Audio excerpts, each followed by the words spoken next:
আমরা তো স্রেফ বন্ধু কেবল। যুবকদের দিনে ফেরার পথে সবচেয়ে বড় যে প্রতিবন্ধকতা সেটা হলো হারাম রিলেশনশিপ।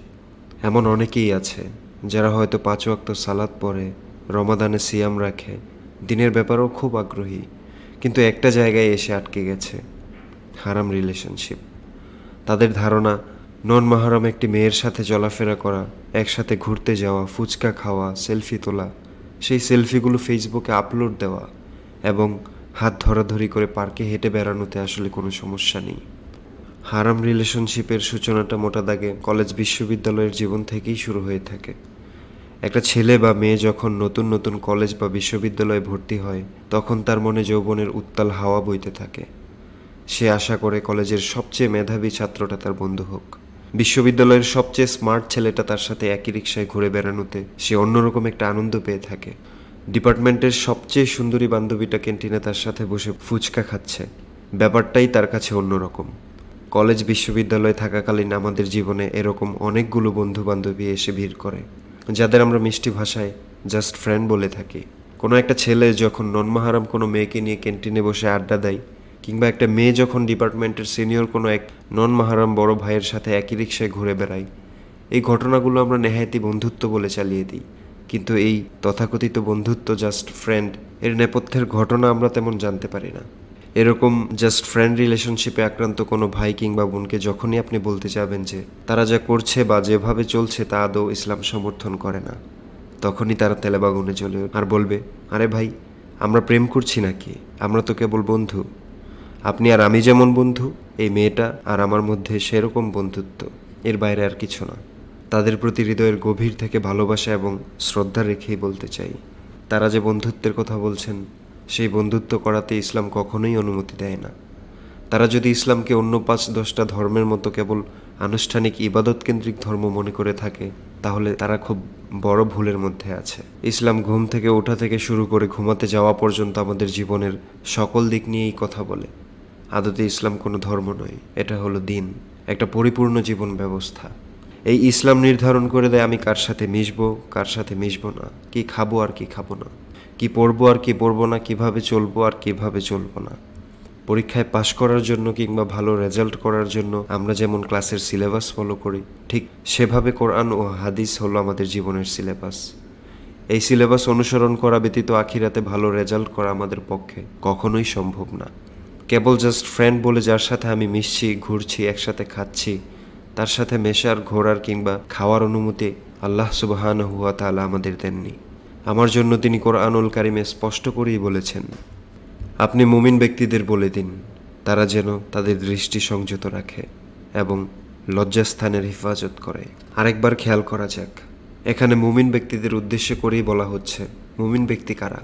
যারা আল্লাহতে বিশ্বাস করে, রাসূল, পরকাল, জান্নাত, জাহান্নাম, ফেরেশতা ইত্যাদিতে বিশ্বাস করে, তারাই হলো মুমিন। একবার চিন্তা করি, আমি কি আল্লাহতে বিশ্বাস করি, নবী রাসূলে বিশ্বাস করি, পরকাল, জান্নাত, জাহান্নাম, ফেরেশতায় বিশ্বাস করি? উত্তর যদি হা হয়, তাহলে এই আয়াতটি আমার জন্য। হ্যাঁ, আমাকে উদ্দেশ্য করেই আল্লাহ সুবহানাহু ওয়া তাআলা দৃষ্টি সংযত এবং লজ্জাস্থান হেফাজত করে চলতে বলেছেন। দৃষ্টি সংযত বলতে আসলে কি বোঝায়? তাহলে কি আমরা চোখ বন্ধ করে হাঁটব? না, ব্যাপারটা আসলে তা নয়। নবীজির হাদিস থেকে জানা যায়, তিনি বলেছেন, যখনই কোনো পরনারীর দিকে চোখ পড়ে যাবে, সাথে সাথে চোখ ফিরিয়ে নিতে হবে। দ্বিতীয়বার চোখ তুলে তার দিকে তাকানো যাবে না। আমাদের জন্য শরীয়তের সীমানা হলো, চলার পথে যদি কোনো নন মাহরাম তথা বেগানা নারীর দিকে আমাদের দৃষ্টি চলে যায়, তাহলে সাথে সাথে সেই দৃষ্টি ফিরিয়ে নিতে হবে, দ্বিতীয়বার তাকানো যাবে না। শরীয়তের সীমারেখা যখন এমন, তখন আমরা কিভাবে বন্ধুত্বের নাম করে একজন বেগানা নারীর হাত ধরে হাঁটাহাঁটি, ঘোরাঘুরি, আনন্দ মাস্তি ফুর্তি করে বেড়ানোকে জায়েজ মনে করতে পারি? ইসলাম যা আমাদের জন্য অনুমোদন করেনি, আমরা কিভাবে সেটাকে নিজেদের জন্য জায়েজ ভাবতে পারি? কেউ বলতে পারে, আমি তো তাকে কেবল বন্ধুই ভাবছি, তার ব্যাপারে কোনো খারাপ ধারণা আমার ভেতরে নেই, কখনো আসবেও না। এমন ভাবনা পোষণকারীদের একটা গল্প শোনাতে চাই। এই গল্প এমন এক সালিহ তথা নেককার ব্যক্তির, যার সারাটা দিন কেটে যেত আল্লাহ সুবহানাহু ওয়া তাআলার ইবাদতে। যিনি ছিলেন আগাগোড়া একজন ধার্মিক, পরহেজগার ব্যক্তি। আল্লাহর এমন এক খালিস বান্দা কিভাবে শয়তানের ধোকায় পড়ে বিভ্রান্ত হয়েছিলেন, সেটাই ঘটনার মূল প্রতিপাদ্য। ঘটনাটি বারসিসা নামের বনি ইসরায়েল সম্প্রদায়ের একজন নেককার ব্যক্তির। জানা যায়, বনি ইসরায়েলের লোকেরা যখন পাপের সাগরে হাবুডুবু খাচ্ছিল, যখন তাদের আগাগোড়া পাপ আর পঙ্কিলতায় ছেয়ে গিয়েছিল, তখন বিশাল একটি জনপদে কেবল বারসিসাই ছিলেন একমাত্র ব্যক্তি যিনি সর্বদা আল্লাহর ইবাদতে মশগুল ছিলেন। আরও জানা যায়, তিনি তার প্রার্থনা গৃহে একটানা 70 বছর আল্লাহর ইবাদতে মগ্ন ছিলেন। একবার বনি ইসরায়েলের 3 জন যুবক একটি কাজে শহরের বাইরে যাওয়ার জন্য মনস্থির করল। তাদের ছিল যুবতী এক বোন। পাপ পঙ্কিলতার এই সময় তাদের বোনকে কে দেখে রাখবে, সেই চিন্তায় তারা অস্থির হয়ে উঠল। তখন বনি ইসরায়েলের অন্য লোকেরা তাদের পরামর্শ দিয়ে বলল, পাপাচারের এই অস্থির সময়ে তোমাদের বোনকে দেখে রাখার মতো, হেফাজতে রাখার মতো বনি ইসরায়েল সমাজে আর কেউ অবশিষ্ট নেই। তবে বারসিসার কাছে তোমরা তোমাদের বোনকে রেখে যেতে পারো। আমরা তাকে পাপ থেকে মুক্ত, অন্যায় থেকে দূরে এবং আমাদের মধ্যে সর্বোচ্চ তাকওয়াবান ও পরহেজগার হিসেবে জানি। 3 ভাই এরকম একজন আল্লাহওয়ালা লোকের সন্ধান পেয়ে খুব খুশি এবং চিন্তামুক্ত হলো। বারসিসার কাছে এসে বোনের দায়িত্ব নেওয়ার জন্য অনুরোধ করলো তারা। একজন বেগানা মহিলার দায়িত্ব নেওয়ার কথা শুনেই ভয়ে কেঁপে উঠল বারসিসার অন্তর। তিনি বললেন, চুপ করো, আমি কখনোই এই দায়িত্ব নিতে পারবো না। আল্লাহর দোহাই লাগে, তোমরা এখান থেকে চলে যাও। বারসিসার এমন কথা শুনে 3 ভাই মনক্ষুণ্ণ হয়ে চলে যাচ্ছিল। ঠিক সেই মুহূর্তে শয়তান তার কুমন্ত্রণা নিয়ে হাজির হলো। সে বারসিসার মনে এমন আবেগ আর দরদি যুক্তি ঢেলে দিল যাতে করে তার হৃদয় সহজেই গলে যায়। বারসিসার মনে কুমন্ত্রণা দিয়ে শয়তান বলল, বারসিসা, তুমি কি করলে এটা? তারা কাজের জন্য শহরের বাইরে চলে গেলে তাদের ছোট বোনটা নিরাপদে থাকবে, কেউ তার সম্ভ্রমহানি করবে না। তুমি কি মনে করো না যে সে তোমার কাছেই সর্বোচ্চ নিরাপদে থাকতো?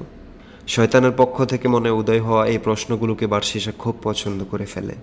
তার কাছে এই কথাগুলোকে খুব যুক্তিযুক্ত এবং বাস্তবিক বলে মনে হলো। সে ভাবল, ঠিকই তো, সময় তো খুব বেশি ভালো না। তাদের বোন একা থাকলে যে কারো দ্বারা নির্যাতিতা হতে পারে। তার চেয়ে ভালো হয় যদি আমিই এই মেয়েটার দায়িত্ব নিয়ে রাখি। এতে করে সে হয়তো অন্যদের লালসার শিকার হওয়া থেকে বেঁচে যাবে। বারসিসা ফিরে যাওয়া 3 ভাইকে ডাক দিল, বলল, ঠিক আছে, আমি তোমাদের বোনের দায়িত্ব নিতে পারি, তবে শর্ত হলো সে আমার সাথে আমার প্রার্থনা গৃহে থাকতে পারবে না। দূরে আমার একটি কুঁড়ে ঘর আছে, সেখানেই তাকে থাকতে হবে। বারসিসা তাদের বোনের জিম্মাদার হতে রাজি হয়েছে দেখে 3 ভাই খুব খুশি। তারা বারসিসার শর্ত মেনে নিয়ে বোনকে তার কাছে রেখে শহরের বাইরে চলে গেল। বারসিসা রোজ তার প্রার্থনা গৃহের সামনে মেয়েটির জন্য খাবার রেখে দরজা বন্ধ করে দিত। খাবারের পাত্র বারসিসার ঘরের সামনে থেকে নিয়ে আসতো মেয়েটি। এভাবেই পার হচ্ছিল দিন, কিন্তু শয়তানের চক্রান্ত আরও গভীরে। সে আবার বারসিসার মনে কুমন্ত্রণা দিল। শয়তানের কুমন্ত্রণাগুলো ছিল আপাতদৃষ্টিতে যৌক্তিক ও বাস্তবিক। সে বারসিসার মনে এই ভাবনার উদয় ঘটালো যে, বারসিসা, তুমি সবসময় মেয়েটির জন্য ঘরের বাইরে খাবার রাখো। সে নিজের ঘর থেকে বের হয়ে তোমার ঘর অবধি হেঁটে এসে সেই খাবারগুলো নিয়ে যায়। আচ্ছা বারসিসা, একটা ব্যাপার কি খেয়াল করেছ? তোমার ঘর অবধি যখন মেয়েটা হেঁটে আসে, সে সময় না জানে কত পরপুরুষ তাকে দেখে ফেলে। এটা কি ঠিক? বলো। তুমি তো চাইলে তার ঘরের দরগোড়া পর্যন্ত খাবারগুলো রেখে আসতে পারো। বারসিসার মনে এই ভাবনা দাগ কাটলো। সে ভাবল, সত্যিই তো, আমার ঘর পর্যন্ত আসতে তাকে তো অনেক পরপুরুষ দেখে ফেলে। বারসিসা পরের দিন থেকে আর নিজের ঘরের কাছে খাবারপত্র না রেখে মেয়েটার ঘরের দরগোড়ায় রেখে আসতে লাগলো। এভাবে চললো আরও কিছুদিন। শয়তান তার কুটুবুদ্ধি নিয়ে আবার হাজির হলো। বারসিসা, ভারী আজব লোক তো তুমি। তার ঘরের দোরগোড়া পর্যন্ত যেতে পারো, ভেতরে গিয়ে তার সাথে 2-4টে কথা তো বলতে পারো, তাই না? বেচারি ভাইদের অনুপস্থিতিতে কতই না একাকী জীবন পার করছে। এই ভাবনাও বারসিসার মনোপুত হলো। সে ভাবল, সত্যিই তো, এত দূর পর্যন্ত যখন আসি তার সাথে 2-4টে কথা তো বলে যেতে পারি। ভাইদের অনুপস্থিতিতে সে নিশ্চয়ই খুব একাকী বোধ করে। পরের দিন থেকে বারসিসা খাবার নিয়ে সোজা মেয়েটার ঘরের ভেতরে ঢুকতে শুরু করে। দুজনের হালকা কিছু গল্প আলাপও হয়। সেই আলাপগুলো আস্তে আস্তে দীর্ঘ আলাপে পরিণত হয়। সেই আসক্তি একটা পর্যায়ে শারীরিক সম্পর্ক পর্যন্ত করায়। বারসিসার গল্পের এখানেই ইতি টেনে দিই। আমরা যারা জাস্ট ফ্রেন্ড বলে নারী পুরুষের অবাধ মেলামেশাকে জায়েজ মনে করি এবং এতে ক্ষতির কিছু দেখি না বলে থাকি, আমাদের জন্য এই গল্পে ভালো রকমের শিক্ষা রয়েছে। শয়তান বনি ইসরায়েল যুগের সবচেয়ে সেরা দিনদার, তাকওয়াবান, আমলদার এবং নেককার বান্দা বারসিসাকে যেভাবে ফাঁদে ফেলেছে, আমাদের যুব সমাজকেও ঠিক একইভাবে শয়তান ফাঁদে ফেলে। রাসূলুল্লাহ সাল্লাল্লাহু আলাইহি ওয়াসাল্লামের হাদিস থেকে আমরা জানতে পারি, দুজন নারী পুরুষ যখন একান্তে আসে, সেখানে তৃতীয় জন হয় শয়তান। আমরা যখন নন মাহরাম কাউকে নিয়ে একান্তে আলাপে মত্ত হই কিংবা একই রিকশায় চেপে যাওয়া আসা করি, তখন মাঝখানে শয়তান এসে আমাদের বিভ্রান্ত করতে থাকে। আমাদের মনে হতে পারে, আরে আমার মনে তো আমার বান্ধবী সম্পর্কে কখনো খারাপ ধারণা আসে না, আমি তো কখনো ওর দিকে খারাপ নজরে তাকাইই না। আমরা যারা এমন চিন্তা ভাবনা মনে লালন করি, আমাদের উচিত বার্ষিসার ঘটনাটি আরেকবার মনোযোগ সহকারে পড়া। শয়তান কিন্তু একটি বারের জন্যও বার্ষিসাকে বলেনি ওই মেয়েটার সাথে অনৈতিক সম্পর্কে জড়িয়ে পড়তে। শয়তান একবারের জন্য মেয়েটাকে ফুসলাতে কিংবা তার দিকে খারাপ দৃষ্টিতে তাকাতে বার্ষিসাকে উদ্বুদ্ধ করেনি, বরং শয়তান খুব ভালো ভালো কথা বলে বার্ষিসাকে মেয়েটার কাছাকাছি নিয়ে আসে। এই যে আজকে আমরা বলি, আমি তো ওর দিকে খারাপ নজরে তাকাই না, ওর প্রতি আমার তো দুর্বলতা নেই, কিংবা আমি তো ওকে বন্ধু হিসেবেই দেখি কেবল, এগুলো সব কিছুই শয়তানের পাতানো জাল, ফাঁদ। শয়তান আমাদের মনে এই ভাবনার উদয় করে দেয় যে একজন নন মাহরামের সাথে বন্ধুত্ব করা, তার সাথে বসে আড্ডা দেওয়া, ঘুরে বেড়ানো, রিকশায় চেপে আসা যাওয়া করা, এতে আসলে কোনো সমস্যা নেই, এগুলো খুব স্বাভাবিক ব্যাপার। দুজন ছেলে মেয়ের তো বন্ধুত্ব হতেই পারে। কোরআনের আরেকটি আয়াতের দিকে লক্ষ্য করা যাক। হে নবী পত্নীগণ, তোমরা অন্য নারীদের মতো নও। যদি তোমরা তাকওয়া অবলম্বন করো, তবে পুরুষদের সাথে কোমল কণ্ঠে কথা বলো না, এতে করে যার অন্তরে ব্যাধি রয়েছে সে প্রলুব্ধ হয়, আর তোমরা ন্যায়সঙ্গত কথা বলবে। সূরা আহজাব আয়াত ৩২। এই আয়াতে যদিও নবীজির স্ত্রীগণকে উদ্দেশ্য করা হয়েছে, তথাপি তাফসির কারকগণ বলেছেন এটা সকল মুমিন নারীর জন্যও সমানভাবে প্রযোজ্য। আল্লাহ সুবহানাহু ওয়া তাআলা নারীদের উদ্দেশ্য করে বলেছেন, তোমরা পরপুরুষদের সাথে কোমল কণ্ঠে কথা বলো না। এটাই হচ্ছে ইসলামের সীমারেখা। আপনি যখন নিজেকে একজন মুমিন নারী হিসেবে দাবি করবেন, তখন আপনি কখনোই আপনার ডিপার্টমেন্টের সিনিয়র ভাইটাকে মিষ্টি স্বরে ভাইয়া বলে সম্বোধন করবেন না। আপনি কখনোই নন মাহরাম কারোর সাথে মিষ্টি গলায় কথা বলবেন না, আড্ডা দেবেন না। এতে করে তারা আপনার মিষ্টি স্বরে প্রলুব্ধ হবে এবং আপনার প্রতি দুর্বল হয়ে পড়বে। ফলে আপনাকে ঘিরে তারা কুৎসিত চিন্তায় মত্ত হবে। তাদের একান্ত মুহূর্তগুলোতে কল্পনায় আপনাকে নিয়ে তারা কত ধরনের বাজে চিন্তা যে করবে, তা ভাবতেই আপনার গা গুলিয়ে উঠবে। জাস্ট ফ্রেন্ডের কোনো ধারণা ইসলামে নেই, এবং এই ধারণা ইসলামের মৌলিক বুনিয়াদী শিক্ষার সাথে পুরোপুরি সাংঘর্ষিক। নিজেকে মুমিন মুসলিম দাবি করা কোনো ছেলে অবশ্যই বেগানা কোনো নারীর হাত ধরাধরি করে হাঁটতে পারে না। একজন মুমিন নারী কখনোই বেগানা কোনো পুরুষের সাথে রিকশায় চেপে চলাচল করতে পারে না, পার্কে পাশাপাশি বসে আড্ডা দিতে পারে না। এই সবগুলোই তার জন্য হারাম। চলুন আমরা নিজেদের কেবল তার জন্যই সংরক্ষণ করি, যাকে আল্লাহ সুবহানাহু ওয়া তাআলা আমাদের জন্য নির্ধারণ করে রেখেছেন। যে আমার স্ত্রী হবে তার জন্যই যৌবনকে হেফাজত করি, তার সাথেই রাতে জ্যোৎস্না দেখার জন্য, সমুদ্রের পাড়ে তার হাত ধরে হাঁটার জন্য, গোলাপ হাতে তাকে ভালোবাসি বলার জন্য, বর্ষার রিমঝিম বৃষ্টিতে তাকে নিয়ে ভেজার জন্য অপেক্ষা করি। এই স্থান, এই অধিকার, এই মুহূর্তগুলো অন্য কাউকে যেন দিয়ে না বসি। আমার উপর আমার স্ত্রীর একেবারে প্রথম অধিকার হলো এই, আমি আমার জীবন যৌবনকে তার জন্য হেফাজত করে চলব। আপনার ভবিষ্যৎ স্বামীর জন্য আপনার রূপ লাবণ্যকে হেফাজত করুন। কেবল তার জন্যই না হয় সাজলেন, তার হাত ধরাধরি করে বৃষ্টিবিলাস উপভোগ করলেন। বিশ্বাস করুন, আল্লাহর অবাধ্যতার মধ্যে কখনোই সুখ নেই, শান্তি নেই। আল্লাহর বিধান মেনে নিজেকে একটিবার পরিবর্তন করেই দেখুন না। যে নন মাহরম ছেলেটার হাত ধরে আছেন, সেই হাত আজকেই ছেড়ে দিন। এই মুহূর্ত থেকে তাকে সাফ জানিয়ে দিন, তার আর আল্লাহর মাঝে আপনি সবসময় আল্লাহকে বেছে নেবেন। তাকে আরও জানিয়ে দিন, কেবল আল্লাহর জন্যই আপনি আজ থেকে তার সাথে সমস্ত সম্পর্কের ইতি টেনে দিলেন। দেখবেন আপনার জন্য আল্লাহ সুবহানাহু ওয়া তাআলা সব কিছু কত সহজ করে দিবেন। যে মেয়েটাকে ক্যাম্পাসে না দেখলে আপনার হৃদস্পন্দন থেমে যাওয়ার উপক্রম হয়, তাকে আজকেই জানিয়ে দিন আপনার পরিবর্তনের কথা। তাকে বলে দিন, আজ থেকে আপনি আর তাকে নিয়ে ভাবছেন না, কাউকে নিয়েই আপনি আর ভাবেন না আল্লাহ ছাড়া। তাকে আরও বলুন, আল্লাহর জন্যই আপনি তাকে ত্যাগ করলেন। তার সাথে কাটানো সকল স্মৃতি, সকল মুহূর্তকে আল্লাহর জন্যই মন থেকে মুছে দিলেন। আল্লাহর দিকে এক বিঘত আগান, তিনি আপনার দিকে এক বাহু অগ্রসর হবেন। রিলেশনশিপ মানে আমরা কেবল প্রেম করাকেই বুঝি, অথচ রিলেশনশিপের মধ্যে আমাদের তথাকথিত জাস্ট ফ্রেন্ড, বন্ধুসহ যাবতীয় সম্পর্কই অন্তর্ভুক্ত। যার সামনে পর্দাহীন যাওয়ার, যার সাথে অহেতুক কথা বলার, সময় কাটানোর কিংবা ঘুরে বেড়ানোর অনুমতি আমার নেই, তার সাথে আমি যে নামে কিংবা যে অভিধায় সম্পর্ক রাখিই না কেন, এই সমস্ত কিছুই হারাম রিলেশনশিপের অন্তর্ভুক্ত। আল্লাহ সুবহানাহু ওয়া তাআলা এটা আমার জন্য হারাম করেছেন। এই হারাম রিলেশনশিপের দৌড় কতটুকু সেটা ভুক্তভোগী না হলে টের পাওয়া দুষ্কর হয়ে পড়ে। হারাম রিলেশনশিপের পাপকে বৈধতা দিতে শয়তান সবসময় তার বাহারি যুক্তি নিয়ে আমাদের সামনে হাজির হয়। ঠিক এজন্যই এর সম্ভাব্য পরিণতি নিয়ে আমরা ভাবতে পারি না। আসলে শয়তান চায় না আমরা এত দূর ভাবি। সে আমাদের চোখের সামনে ঝুলিয়ে রেখেছে একটা রঙিন পর্দা। সে পর্দা হলো আপনি ভালো তো জগৎ ভালো। খুব সম্প্রতি 3টে ঘটনা সম্পর্কে জানতে পেরেছি। খুব সম্প্রতি বলছি এজন্যেই কারণ এই লেখাটা যখন লিখতে বসেছি তার ঠিক মাস দুয়েকের মাঝেই এই ঘটনাগুলো ঘটে। প্রথম ঘটনা দেশের প্রথিতযশা জাহাঙ্গীরনগর বিশ্ববিদ্যালয়ের। খবরে জানা গেছে বিশ্ববিদ্যালয়ের ডাস্টবিন থেকে উদ্ধার করা হয়েছে কতগুলো মৃত নবজাতকের লাশ। বিশ্ববিদ্যালয়ের ডাস্টবিন, নবজাতকের লাশ। চোখের সামনে কোন দৃশ্যটা ভেসে উঠেছে বলুন তো?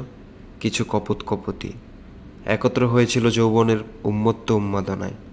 একেবারে শুরুর দিকে তারা ছিল কেবলই জাস্ট ফ্রেন্ড, আর কিচ্ছু না। তাদের মাঝে বন্ধুত্ব ছাড়া আর কোনো সম্পর্কই ছিল না। একে অন্যের জন্য নোট তৈরি করত, ক্যাম্পাসে একজন অন্যজনের জন্য অপেক্ষা করত। বিনীত বিকেলগুলো তারা পার করত বাহারি রঙের বাহারি পদের আড্ডা দিয়ে।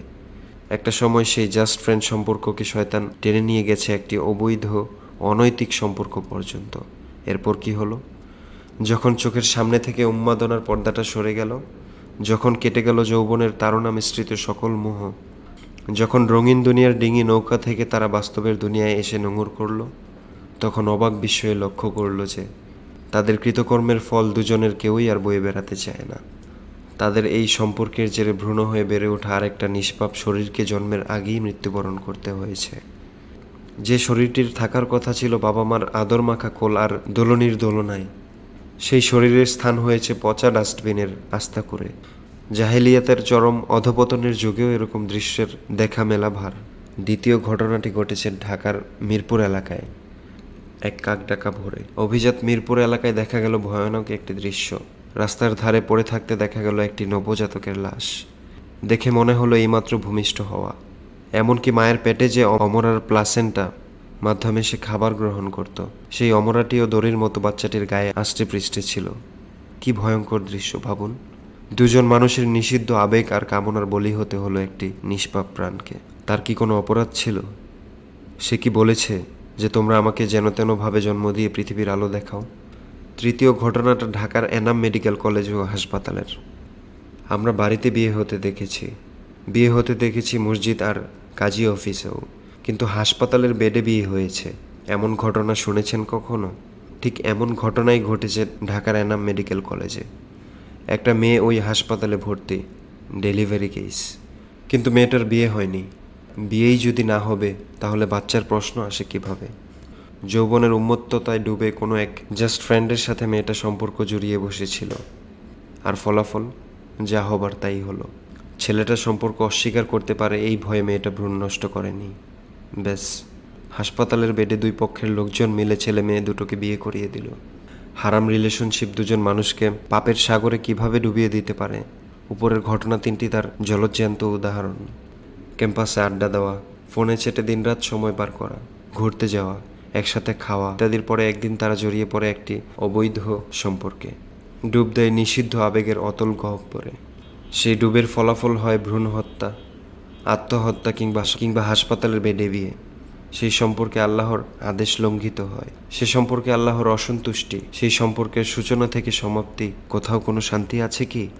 হারাম রিলেশনশিপ শব্দদ্বয় শুনলে আমাদের চোখের সামনে একটি দৃশ্য ভেসে ওঠে। আমরা মনে করি হারাম রিলেশনশিপ মানে কলেজ বিশ্ববিদ্যালয়ে পড়ুয়া দুটি ছেলে মেয়ে একসাথে খাচ্ছে, দাচ্ছে, ঘুরছে, প্রেম করছে, অনৈতিক সম্পর্কে ডুব দিচ্ছে, এটুকুই।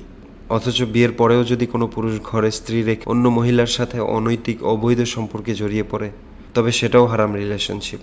স্বামীর অগোচরে স্ত্রী যদি কোনো পরপুরুষের সাথে সম্পর্ক করে, হাসে, মাতে, বিভিন্ন অনৈতিক অশ্লীল অবৈধ কাজে লিপ্ত হয়ে পড়ে, এটাও হারাম রিলেশনশিপ। এক কথায় এ ধরনের সম্পর্কগুলোকে পরকীয়া বলা হয়। এই রোগ আমাদের সমাজে বর্তমানে মহামারী আকার ধারণ করেছে। শিক্ষিত অশিক্ষিত সকল সমাজে বিদ্যমান এই পাপের কারণেই প্রতিদিন অসংখ্য পরিবারে ভাঙন ধরে। উত্তরাধুনিক সমাজে ডিভোর্সের যে মহামারী অবস্থা আমরা অবলোকন করি, তার অন্যতম প্রধান কারণই হলো এই পরকীয়া। একবার এক লোক একজন শায়েখকে বললেন, শায়েখ, আমার স্ত্রীকে আমার কাছে আর ভালো লাগে না, কি করা যায় বলুন তো? শায়েক জানতে চাইলেন, কেন?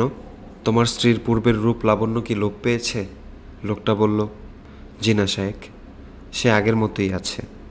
তাহলে তার কি কোনো অঙ্গহানি হয়েছে যার কারণে তুমি তাকে আর পছন্দ করতে পারছো না? না শায়েক, তার কোনো রকম অঙ্গহানি হয়নি। সে কি তোমার প্রতি উদাসীন?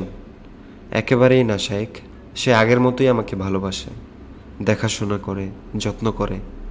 এরপর শায়েক বললেন, ঠিক আছে, এবার তাহলে তোমার কথা বলো। তুমি কি আজকাল পর্নোগ্রাফিতে আসক্ত হয়ে পড়েছ? তুমি কি বেগানা নারীদের কাছ থেকে নিজের দৃষ্টিকে হেফাজত করে চলতে পারো? তুমি কি অন্য কারোর সাথে কোনো অনৈতিক সম্পর্কে জড়িয়ে পড়েছ? লোকটি মাথা নিচু করে বলল, জি শায়েক, আমি আজকাল পর্নোগ্রাফিতে খুব মারাত্মকভাবে আসক্ত হয়ে পড়েছি। আমি আমার দৃষ্টিকে হেফাজত করে চলতে পারি না, আর ইতিমধ্যে একটা অনৈতিক সম্পর্কেও জড়িয়ে পড়েছি। তখন শায়েক বললেন, তুমি যখন হারামে ডুব দেবে, হারাম জিনিসকে পছন্দ করা শুরু করবে, তখন হালাল জিনিসকে তোমার কাছে ভালো লাগবে না, বিরক্তিকর লাগবে। এটাই স্বাভাবিক। ব্যাপারটা আসলে তাই। আমরা যখন মিউজিক, গান, বাদ্যবাজনা পছন্দ করা শুরু করি, তাতে আসক্ত হয়ে পড়ি, তখন কোরআনের সুর আমাদের কানে পানসে ঠেকে। আমরা যখন স্বামী স্ত্রীর মতো হালাল সম্পর্ক বাদ দিয়ে অন্যায়, অবৈধ, অনৈতিক সম্পর্কে জড়িয়ে পড়ি, আমাদের কাছে তখন হালাল সম্পর্কগুলোকেই বিরক্তিকর মনে হয় এই সম্পর্কের মায়াজাল থেকে বিচ্ছিন্ন হয়ে যেতে পারলেই যেন আমাদের মুক্তি।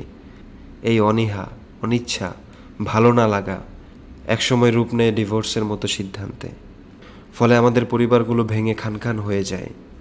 একটা অনৈতিক সম্পর্ক মাঝখানে নষ্ট করে দেয় অনেকগুলো মানুষের জীবন আর স্বপ্ন, লণ্ডভণ্ড করে দেয় তিলে তিলে গড়ে তোলা কারো নিজস্ব জগৎ। এই পর্যায়ে কেউ কেউ যুক্তি তুলে ধরতে পারেন, বলতে পারেন, ভাই, ব্যাপারটাকে আপনি যতটা সরলীকরণ করছেন সেটা আসলে অতটা সরল নয়। ক্যাম্পাসের কোনো এক বান্ধবীর সাথে বসে আড্ডা দিলে কিংবা অফিসের কোনো মেয়ে কলিগের সাথে অবসরে বসে কফি খেলে সেটা তো আর অনৈতিক সম্পর্কে গড়ায় না। এটা জাস্ট ফ্রেন্ডলি ব্যাপার। শায়েখ আলী তান্তাবী রাহিমাহুল্লার একটা কথা আমার খুব পছন্দের।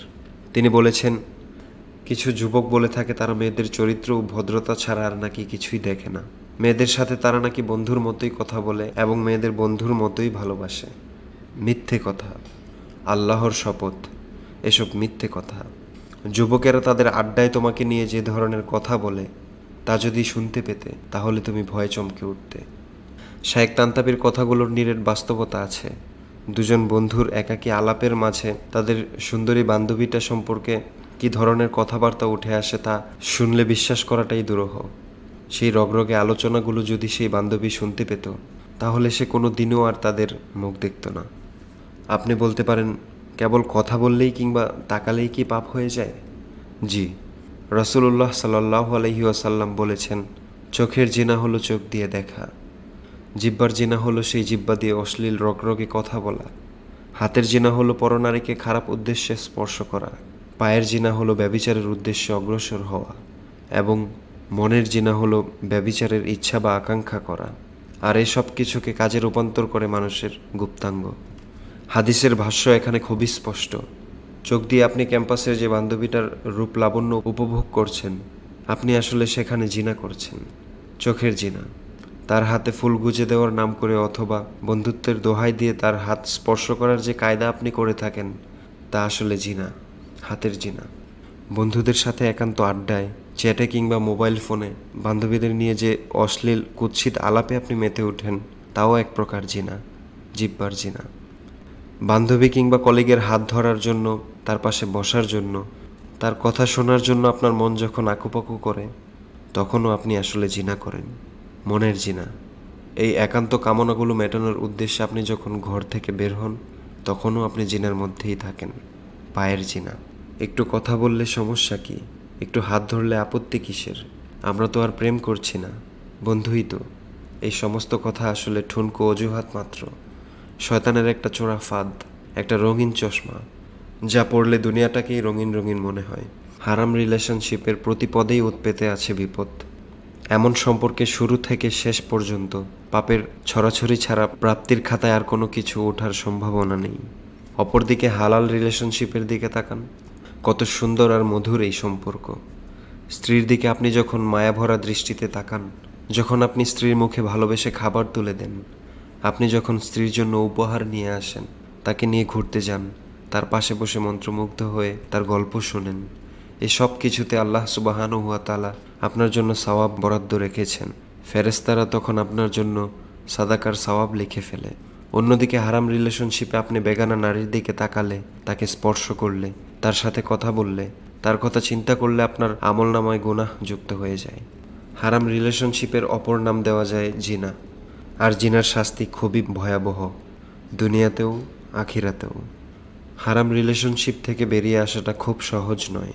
সহজ নয় তাদের জন্য যারা দিনটাকে মন থেকে মেনে নিতে পারে না, যারা নিজেদের আত্মাকে আল্লাহর বদলে শয়তানের কাছে জমা দিয়ে রেখেছে। তাদের জন্য পতনের এই চোরাবালি থেকে মুক্তি লাভ দুঃসাধ্য।